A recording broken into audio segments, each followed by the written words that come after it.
In today's video, I'm going to teach you how to delete images in Miro. This is a simple task, but doing it confidently helps keep your boards clean and focused, especially when you're collaborating with others. First, make sure you're looking at the part of your board where the image lives. When you're ready, click directly on the image you want to remove. You'll know it's selected when you see a clear outline around it, often with small handles at the corners and sides. You might also notice a small contextual toolbar appearing nearby. If nothing highlights, you probably clicked an empty area, so try again with a precise click.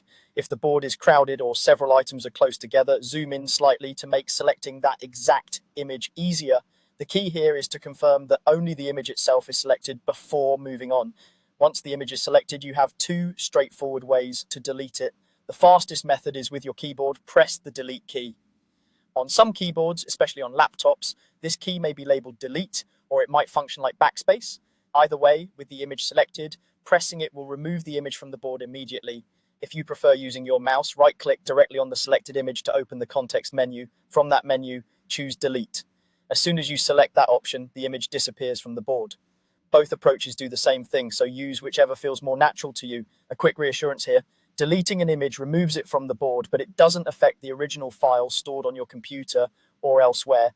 It simply cleans up the canvas that you and your teammates are working on. If you delete the wrong item by mistake, don't worry, you can instantly undo the action using the standard undo shortcut on your system. That quick safety net makes it easy to move fast without fear of losing something important. If you're working in a dense area of your board, take a second to double check the selection outline before deleting.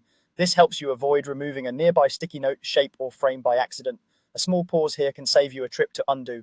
And that's all there is to it. Click to select the image you no longer need, then either press delete on your keyboard or right click and choose delete from the menu.